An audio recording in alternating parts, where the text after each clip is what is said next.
होता, रोज पानी टपकता दिखता।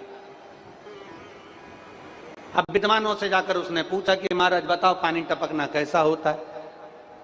तो महाराज अब विद्वानों ने कह दिया कि पानी टपकना ऐसा होता है वैसा होता है, सब बता दिया विद्वानों ने, जो विद्वान बता सकते थे उन्होंने बताया। अब एक विद्वान ने पूछा कि यह बताओ कि पानी टपकने का सपना क्या रोज आ रहा है, प्रतिदिन? अब सपना भी आता है तो रोज बदल बदल के आए तो चल जाए कि भाई कभी दिन तुमको बिमलाबाई दिख जाए, कभी तुम्हें कमलाबाई दिख जाए, कभी बेरू सिंह दिख जाए, हैं, कभी रामकिशन दिख जाए, कभी अपना परदादा जी दिख जाए, कभी दादाजी दिख जाए, कभी अपना पुराना घर दिख जाए, कभी अपना नया घर दिख जाए, कभी कुछ दिख जाए, कभी कुछ दिख जाए। तो ये सपने आते रहे, चल जाए। कभी सांप दिख गया, कभी बिच्छू दिख गया।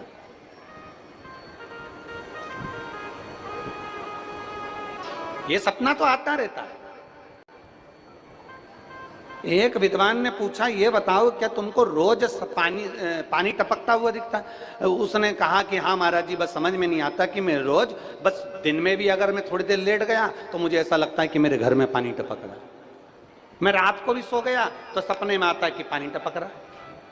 मेरा अच्छा खासा बंगला, 4 मंजिल की मेरी बिल्डिंग, अब इसमें पानी कहाँ से टपकेगा गुरुजी, मेरे को समझ में नहीं आया। गुरुजी ने कहा अच्छा अभी जा, मैं तुझे बाद में बताऊंगा, जा। अब वो सेठ जी चले गए और सेठ जी गए तो वो जाते जाते जाते जाते 3-4 दिन बाद फिर वो अपने मित्र को लेकर संत के पास आ गए। गुरुदेव गुरुदेव गुरुदेव। गुरुजी ने पूछा क्या हुआ? कि वो पानी टपक रहा अभी भी। गुरुजी ने पूछा अभी भी पानी? हाँ। पक्का? हाँ। अब गुरुजी ने पूछा एक बात बता, तू रोज तुझे पानी टपकता दिखता है सपने में, अब तू मुझे बता कि तेरे घर में कौन कौन रहता है? तो कहा गुरुजी मेरी पत्नी है, मेरा बेटा है, मेरी बेटी है, मेरे माता है, मेरे पिता है, मेरे घर में नौकर है, चाकर है, सब है। फिर गुरुजी ने पूछा अब ये बता भोजन कौन बनाता है? तो सेठ जी ने कहा एक भोजन बनाने वाली बाई आती है माता जी, और वो भोजन बनाती है। अच्छा ठीक है, भोजन बनाती है वो? हाँ ठीक है। और तू भोजन करता है? बिल्कुल। घर का कोई व्यक्ति भोजन नहीं बनाता? नहीं, मेरी पत्नी परोसती है, पर भोजन वो बाई बनाती है, भोजन वो माँ बनाती है। ठीक है। अब संत ने कहा एक काम कर, आज तू घर जाना और वो भोजन वाली जो माँ हो ना, भोजन वाली जो बाई हो, उससे जरा बैठ कर बात करना कि माँ एक बात बता, तू कुछ दुखी है क्या? तुझे कोई तकलीफ है क्या? तुझे कोई कष्ट है क्या? उसने कहा इससे क्या होगा महाराज जी? तो सेठ जी से कहा सेठ तू जरा जाकर मालूम तो कर। अब सेठ जी गए, भोजन बनाने वाली माँ जब भोजन बना रही थी, भाई जब भोजन बना रही थी, सेठ जी उसके पास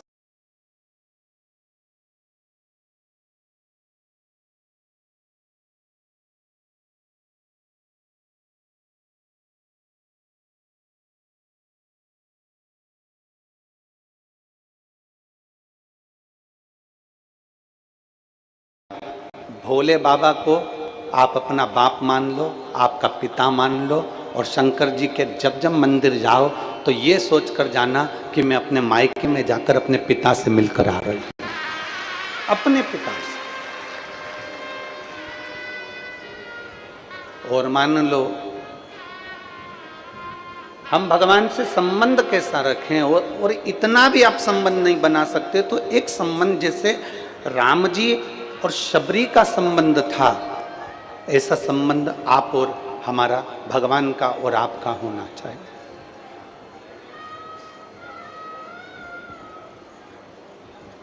शबरी का और राम जी का संबंध कैसा था? शबरी को गुरुजी ने कह दिया था कि भगवान आएंगे। शबरी को गुरुजी ने कह दिया था कि राम आएंगे। शबरी को गुरुजी ने कह दिया था कि भगवान का दर्शन तुझे यहां होगा। तो शबरी रात दिन भगवान की इंतजार करती थी। गुरु मातंग बाबा ने ये नहीं कहा था शबरी को कि राम परसों आएंगे, कि कल आएंगे, कि नरसों आएंगे, कि 3 तारीख को आएंगे, कि 4 तारीख को आएंगे, कि 8 तारीख को आएंगे, कि 9 तारीख को आएंगे, कि 10 तारीख को आएंगे, ये नहीं बोला था। बस मातंग ऋषि ने शबरी अम्बा से कह दिया था कि राम, जम के बोलो जरा, पर ये नहीं बताया कि कितनी तारीख को आएंगे, कब आएंगे, कैसे आएंगे, किस जगह पर आएंगे।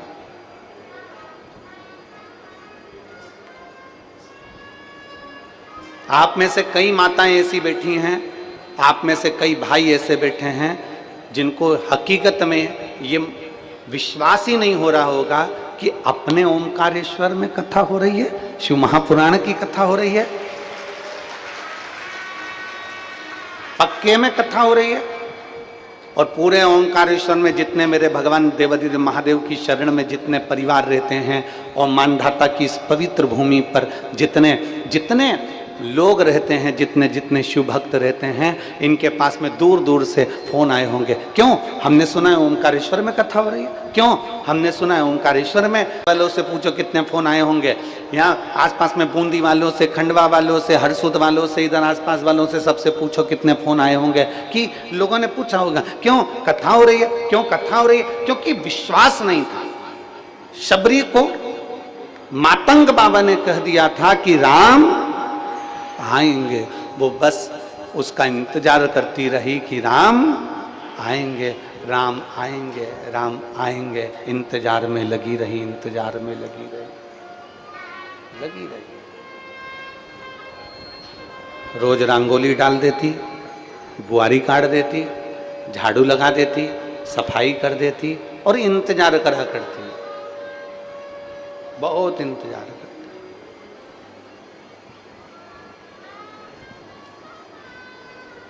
अब बताओ शबरी के दरवाजे पर राम आए कि नहीं आए? अरे बोलो तो जम के।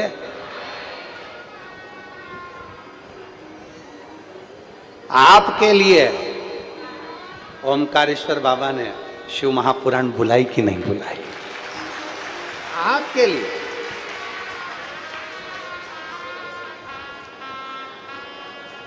और मैं दोनों श्री नारायण पटेल जी विधायक जी को और श्री सचिन बिरला विधायक जी को धन्यवाद देता हूं। दोनों विधायकों ने और पूरी पंचायत ने, यहाँ के जो सरपंच हैं, यहाँ के जो व्यवस्थापक हैं, यहाँ के एसपी, कलेक्टर, कमिश्नर आदि, टीआई, कांस्टेबल जितने भी हैं, सबने बहुत बहुत सुचारू रूप से उसका इंतजार किया, आएगा। राम जी और शबरी का जो संबंध है, ऐसा संबंध हमारा होना चाहिए। तुमने सुन लिया कथा में कि एक लोटा जल चढ़ाने से तकलीफ मिटेगी। अगर गुरु के वचन पर शबरी ने विश्वास करा, मातंग ऋषि के वचन पर, तो राम जी के वचन अर्थात गुरु के वचन पर जब भरोसा करा, गुरु के वचन पर जब विश्वास करा, तो राम जी को शबरी के दरवाजे पर आना पड़ा।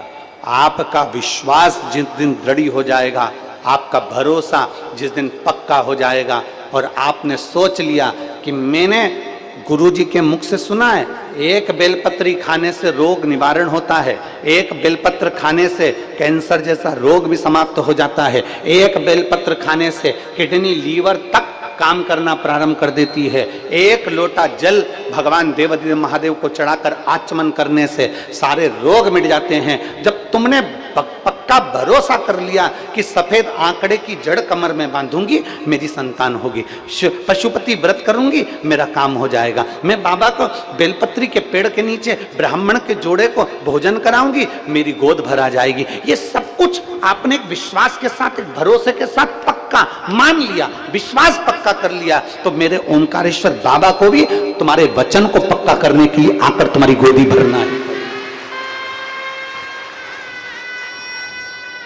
एक भरोसा पक्का करो, एक विश्वास पक्का करिए। और तेरा ही दिया मैंने खाया पिया है, तेरा शुक्रिया,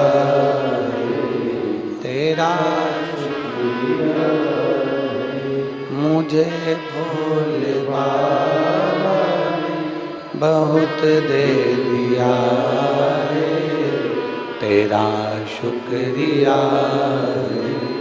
तेरा शुक्रिया।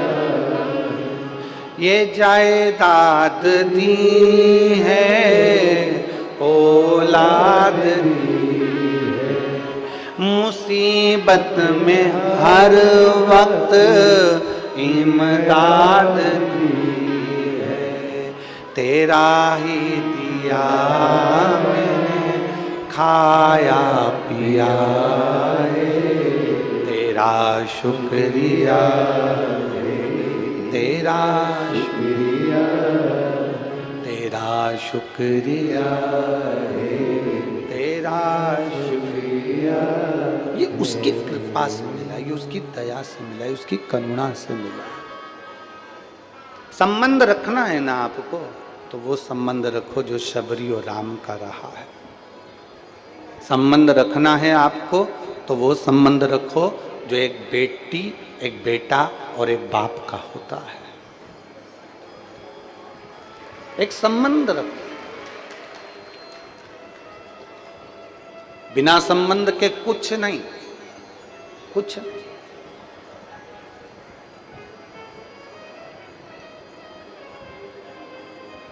शंकर जी के मंदिर में पार्वती माता जरूर होती है, बोलो सही है कि गलत है? शिव जी के मंदिर में गणेश जी की मूर्ति रखी कि नहीं रखी, वो कोई नहीं देखेगा। शिव जी के मंदिर में सदानंद कार्तिकेय की मूर्ति रखी कि नहीं रखी, वो कोई नहीं देखेगा। पर शिव जी के मंदिर में नंदी है कि नहीं, वो कोई नहीं देखेगा। पर शिव जी के मंदिर में माता पार्वती है कि नहीं, वो जरूर देखेगा, जरूर।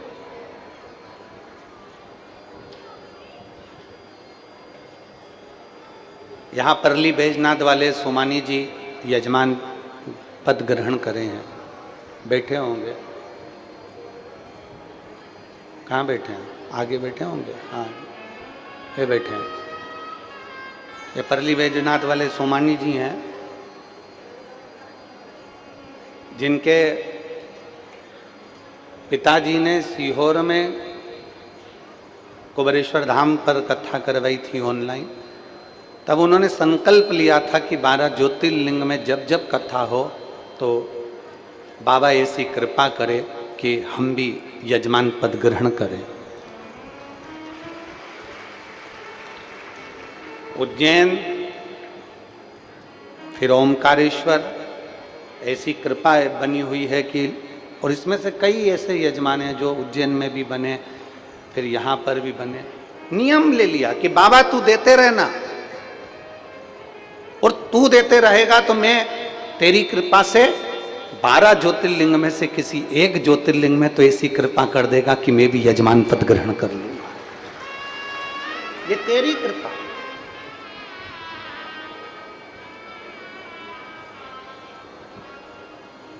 शिव मंदिर में गणेश जी हैं कि नहीं, पता नहीं। शिव मंदिर में कार्तिकेय हैं कि नहीं, पता नहीं। शिव मंदिर में नंदी है कि नहीं, पता नहीं। पर शिव मंदिर में माता पार्वती का होना जरूरी है।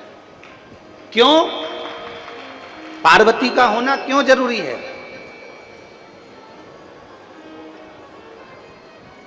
एक बार भगवान देवादिदेव महादेव से माता पार्वती जी ने पूछ लिया था, नाथ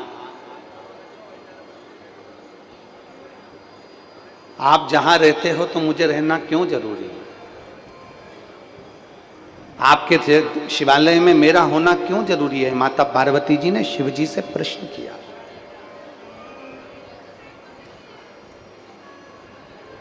भगवान देवादिदेव महादेव ने कहा था, सुनो पार्वती,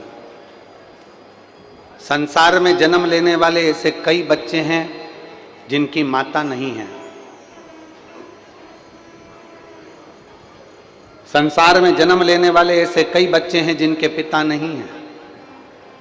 संसार में जन्म लेने वाले ऐसे कई हैं जो एक अवस्था के अनुकूल धीरे धीरे धीरे धीरे जिनकी माता चली जाती है, पिता चले जाते हैं और वो अकेला अकेली वो रह जाता है।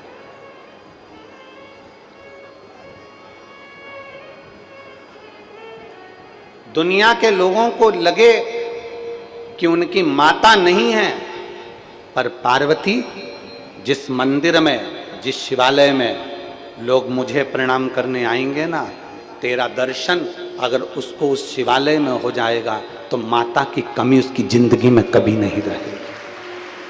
माता की कमी कभी जिंदगी में नहीं रहेगी। और सुन पार्वती, मैं विश्वास हूं, तू श्रद्धा है।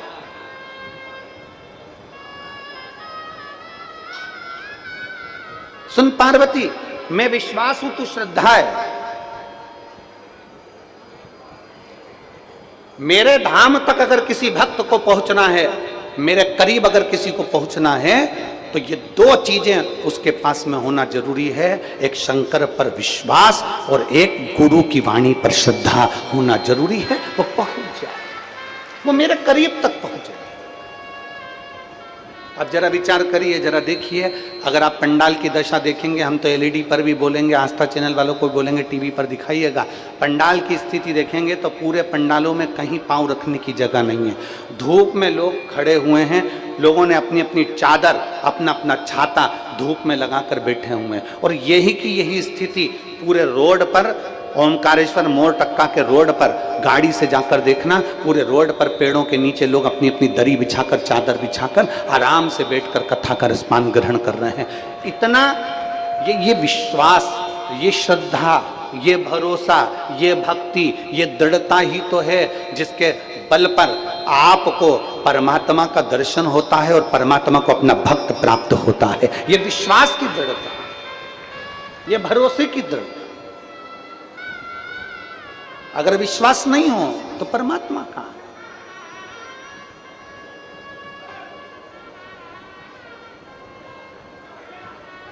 और मैंने आंगन नहीं बुआरा, कैसे आएंगे प्रभु, अब तक गंदा पड़ा है द्वारा, कैसे आएंगे, कैसे आएंगे प्रभु, कैसे आएंगे प्रभु, कैसे आएंगे भगवान, कैसे आएंगे प्रभु, अब तक गंदा पड़ा है द्वारा, कैसे आएंगे। हमारे रोज घर की झाड़ू लगाते हो, रोज घर का पोछा लगाते हो, रोज घर को साफ करते हो, रोज घर को क्लीन करते हो, तो निवेदन है रोज 1 बजे या 2 बजे जो शिव महापुराण की कथा आपको सुनने को मिले उसको सुनो, जिससे ये दिल में भी पोछा लगता रहे, ये मन भी क्लीन होता रहे, ये मन भी साफ होता रहे। जरूरी है, उसका साफ होना जरूरी है। जिस पवित्र भूमि पर मार्कंडे बाबा ने धर्मराज युधिष्ठिर को शिव महापुराण की कथा का वाचन किया, स्कंद मार्कंडे बाबा श्रवण करा रहे हैं धर्मराज युधिष्ठिर को कि शंकर कैसे प्रकट हुए, शिव कैसे आए, शंकर कैसे आए, कैसे पहुंचे हैं।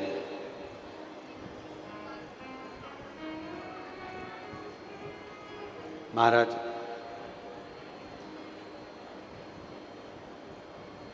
जिस भूमि पर संत, साधु, गुरुजन, तपस्वी जन तप करते हो, तपस्वी तप करते, उस भूमि पर ओमकारेश्वर बाबा का प्रागट्य होना। और बहुत ध्यान देना,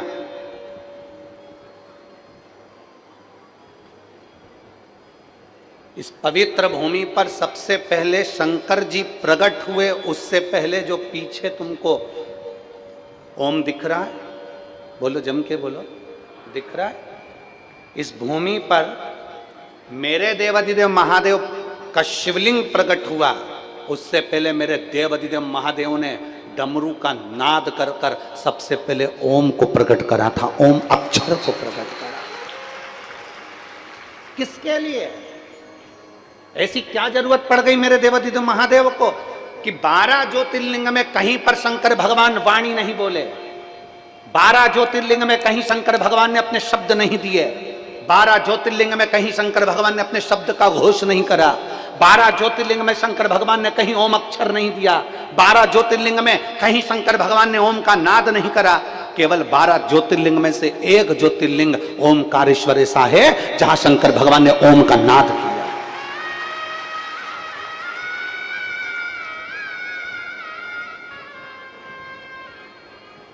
काशी में भगवान शंकर ने ओम का नाद नहीं करा, उज्जैनी में शंकर भगवान ने ओम का नाद नहीं करा।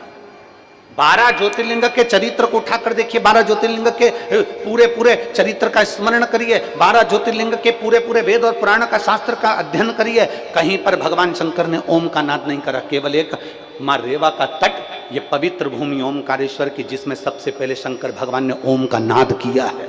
सबसे पहला ओम का नाद शिव जी ने किया। किसके लिए? मार्कंडे ऋषि कह रहे हैं, मार्कंडे बाबा कह रहे हैं, धर्मराज युधिष्ठिर से सुनो धर्मराज,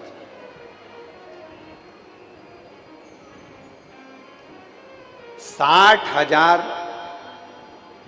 राक्षस असुर दानव एक साथ एकत्रित हुए और उनका नाम कालके हुआ।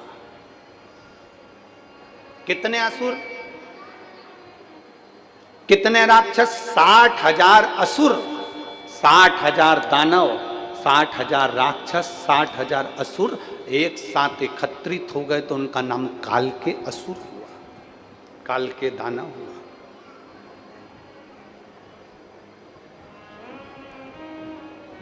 अगस्त ऋषि भगवान शंकर की भक्ति में लगे रहते थे। अगस्त बाबा तो अगस्त बाबा, शिव की उपासना उनकी निरंतर चलती थी। अगस्त ऋषि ने देवाधिदेव महादेव के साथ में माता पार्वती का स्मरण किया, मां को याद किया। जैसे अभी हमने कथा में कहा था कि मां के रूप में माता पार्वती जी मंदिर में, देवालय में, शिवालय में बैठी, और बहुत जरूरी है।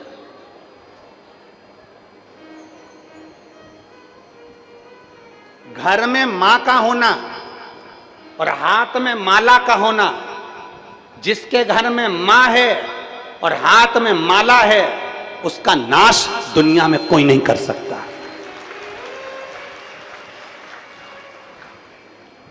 जो अपनी मां का आदर करता है और हाथ में पड़ी हुई माला का आदर करता है, जो मां का आदर करता है और गले में पड़ी हुई कंठी, गली में पड़ी हुई माला का आदर करता है, मालूम पड़े तुलसी की माला गले में पहन ली, रुद्राक्ष की माला गले में पहन ली और दुनिया की निंदा कर रहे हो, कोई मतलब नहीं। तुम्हारी कंठी पहनने से तुम्हें कोई मतलब नहीं। कंठी का मतलब क्या होता है? तुलसी की कंठी पहनते उसका मतलब क्या है? रुद्राक्ष की कंठी पहनते उसका मतलब क्या है? तुलसी की कंठी तुमने गले में धारण कर ली और कह दिया हमने गुरुजी से मंत्र लिया था इसलिए तुलसी की कंठी पहनी है, हमने मंत्र लिया था इसलिए रुद्राक्ष की कंठी पहनी है। कंठी का मतलब क्या होता है? कंठी का मतलब यह है कि हमारे कंठ से, हमारी वाणी से, हमारे शब्द से कभी भी किसी का आहित ना हो, किसी को गाली ना दी जाए, किसी का अपमान ना किया जाए, किसी को शब्द ऐसा ना कहा जाए जिससे किसी को कुछ मन में घात लगे। कंठी का मतलब है अपने कंठ को सुधार लो।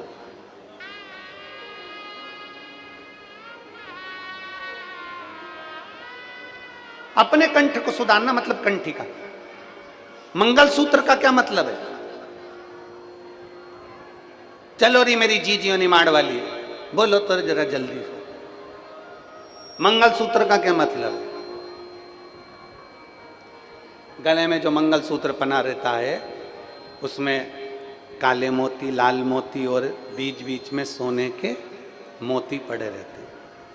मंगलसूत्र का मतलब है कि तेरे गले में ये जो मंगलसूत्र पड़ा हुआ है, मतलब तू अकेली नहीं है, तेरे साथ पीछे से कोई तुम्हें बल देने वाला, कोई तुम्हें ताकत देने वाला, पीछे से तेरे साथ कोई ना कोई कदम मिलाकर चलने वाला तेरे साथ चल रहा है। ये मंगलसूत्र।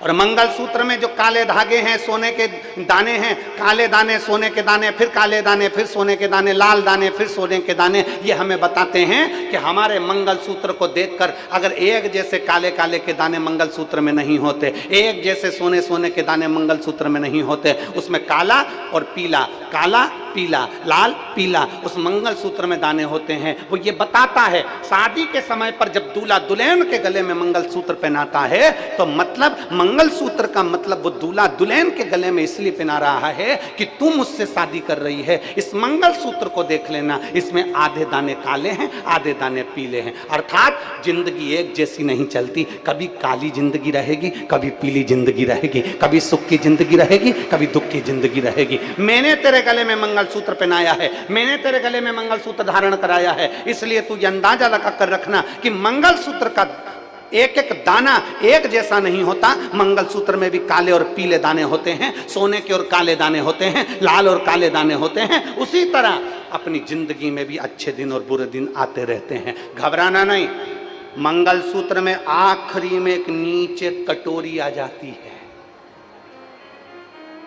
बोलो बोलो, जम के बोलो जरा, जी हो, सही है गलत है? पर एक निवेदन आप सबसे करेंगे, हम पहले भी व्यासपीठ से करते हैं, आज भी कर रहे हैं। सोने की कोई चेन, कोई मंगलसूत्र, कोई अंगूठी, कोई महंगा पर्स, कोई पैसा लेकर आप कथा के पंडाल में बिल्कुल मत आओ। आप तो मेरे बाबा के होकर आओ, मेरे शंकर को लेकर जाना है। इसलिए जब हीरा रूपी डायमंड, जब शिव पुराण रूपी मिल रहा है तो तुम्हारी कीमती सामान को अपने अपने घर में छोड़कर आया करो, मत बिल्कुल मत आओ, उसको लेकर नहीं आओ। मंगलसूत्र में काला पीला, सोने का, फिर काला, और आखिरी में आ जाती है एक छोटी सी, जम के बोलो, कटोरी, कोई छोटा सा पेंडिल। अर्थात पति अपनी पत्नी के गले में मंगलसूत्र पहनाते समय कहता है ये सुख और दुख की जिंदगी चलती रहेगी, पर हिम्मत मत हारना, आखिरी में मंगलसूत्र में कटोरी आती है। उसी तरह एक दिन अच्छे दिन बाबा जरूर देता है, निश्चित है। बोल बम का नारा है, सारी समस्या का हल आएगा। दिन अच्छे भी आएंगे, बुरे भी आएंगे। तो भगवान शंकर की कथा कर रही है, घर में माँ का सम्मान मत भूलो, अर्थात माँ का आदर करो और हाथ में पड़ी हुई माला का आदर करो। गले में पड़ी हुई कंठी से अपने कंठ की शोभा बढ़ाओ। केवल कंठी पहनकर नहीं रहना, बल्कि अपने कंठ से कभी अपशब्द नहीं कहना, कभी अपशब्द।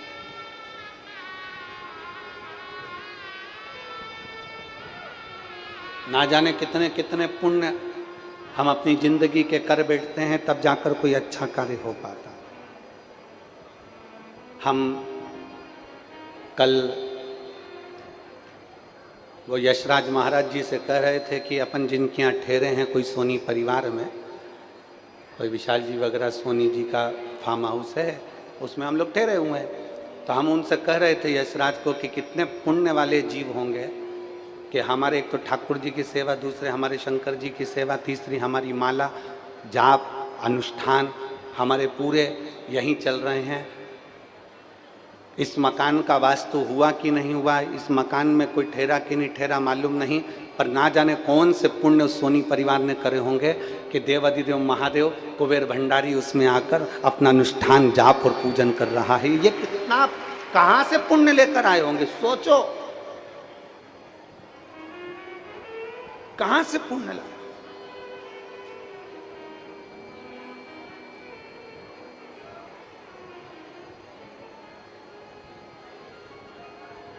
और पतंग उड़े आकाश मान, डोर था